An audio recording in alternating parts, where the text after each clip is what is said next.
If you're trying to love your child, but everything in you still wants to fix it, we need to talk about deliverance and what that really means for you. You can't control your child's choices, but you can decide who you are going to be in the middle of them. Hi, I'm Sherry Lee Karchner. I work with LDS moms who raise their children in the Church of Jesus Christ of Latter-day Saints. And now those kids are making choices that don't align with what they were taught. They are choosing a different path. No one really prepares you for how much this can shake you.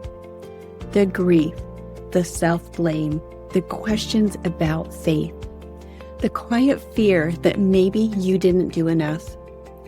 If you've ever thought, how did this happen? Or who am I now as a mom? You're not alone. On this channel, we talk about how to feel confident in your faith, how to stay connected to your child without losing yourself, and how to find real peace in the middle of choices you wouldn't have picked. And here's the part most people miss. Your peace doesn't come from your child changing.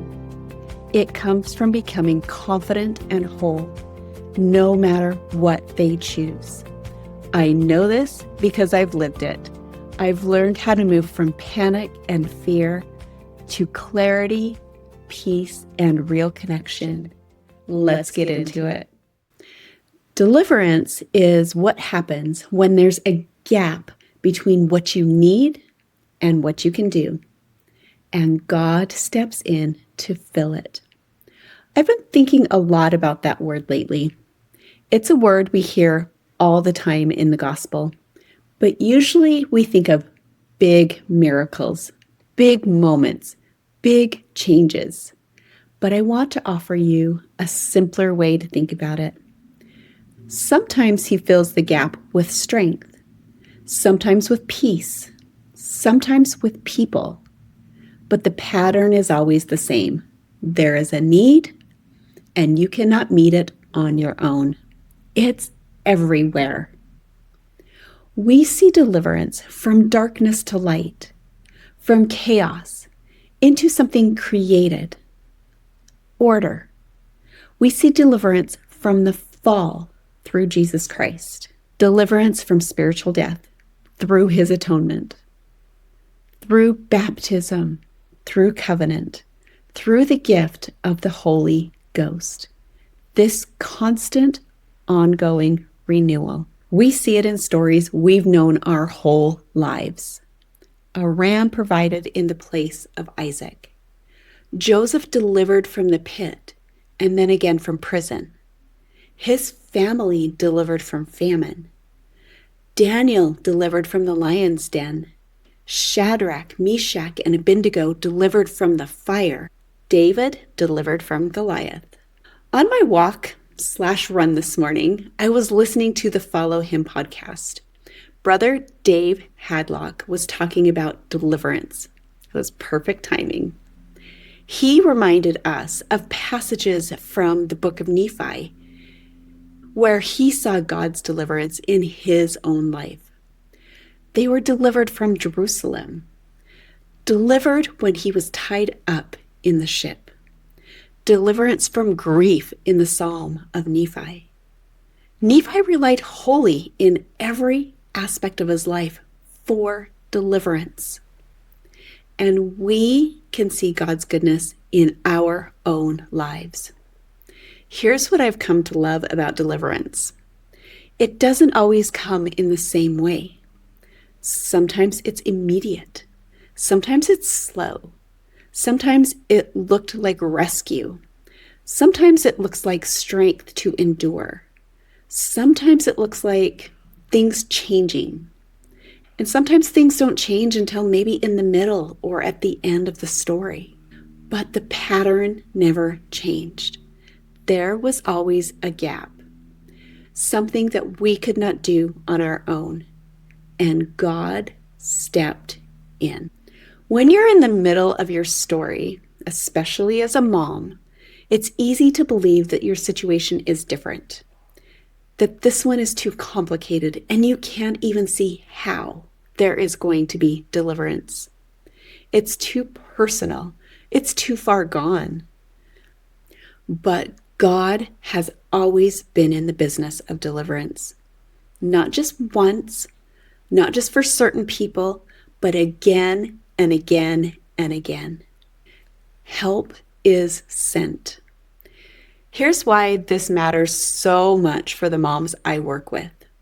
Because when it comes to your children, it can feel like the gap is your responsibility. If something isn't going the way you hoped, you feel like you should be able to fix it. You should be able to close that gap. And what I want you to see today is the gaps were never yours to fill. I want you to imagine something with me. I want you to think about your life 1 year from now. Not when everything is fixed, not when your child's life looks exactly how you hoped, just a year from now. And instead of feeling that constant weight in your chest, instead of replaying conversations and second guessing yourself, instead of wondering what you did wrong, what if you felt love, connection, trust, peace, whole? What if you could love your child fully without feeling like their choices are a reflection on you? That's what I want you to listen to today. I got thinking about deliverance a few months ago when I was listening to the podcast Don't Miss This. They talked about deliverance in a way that I hadn't thought about it before. I had made a few notes in my notes app on my phone, and it got me thinking and diving deeper into deliverance and how it plays a part in my life right now. We think about Jesus being the deliverer, and we should. But something they pointed out, I believe it was Grace Freeman, she got thinking about deliverance as deliveries. We get deliveries all the time. We've got Amazon and a plethora of other places that are so happy to send us all the things that we need, or maybe want. We get packages delivered all the time. And every time something shows up on my doorstep, it means one thing. There was something I needed or wanted, and I couldn't get it myself in that moment. There was a gap between what I needed and wanted and what I could do. And someone else stepped in and brought it to me. We see gaps all the time. And I think sometimes as moms, we get caught up thinking we need to fill those gaps, especially when it comes to children using their agency. There are gaps where something is needed and it's simply beyond what one person can carry. I want to share a couple of personal experiences in my life where I offered deliverance and deliverance was offered to me. Several years ago, my younger brother and his wife and their 3 small children were in a really terrible car accident. The kids were 4, 2, and 5 months old at the time. They were in hospital for weeks and months. I showed up at the hospital and helped in a way that they needed. There was a huge gap between what they could do and what they needed. And myself and many other people stepped up to fill that gap, to offer deliverance in their time of need. I didn't have all the answers. I couldn't fix everything that happened, but there was things that I could do. I helped carry what they physically and emotionally could not carry in those moments. They needed help with their kids, someone to think clearly in situations when they couldn't be there. They needed deliverance. Not in a dramatic way, but in the form of people showing up. And so many people did, each carrying a piece that they could not carry themselves. And I bet that you have done that too in your life. You've shown up for someone.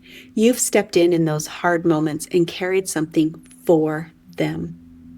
Maybe it felt small for you, but I bet for them it wasn't small. It was deliverance. Then there was a moment in my life, my family's life, where everything flipped. And I wasn't the one helping. I was the one who needed help. My son had been in the hospital for approximately 2 weeks. We thought he was healing. In truth, he was getting worse. And the reality was the hospital he was in could no longer help him. He was going to be airlifted from one hospital to another. We were going to make the 2-hour drive to continue to be by his side. I remember watching that helicopter take off from the roof of the hospital and feeling that gap so clearly. What he needed and what I could do were no longer the same. We got in the car and started driving. I was in touch with my family, my parents, and my siblings. I told them we were fine. They did not need to make the drive. There was a lot going on at home. My grandma had recently passed away. I told them I would keep them updated. But they came anyways. They drove 3 hours in the dark of the night just to make sure we were okay, to offer deliverance, to show up and close that gap for us.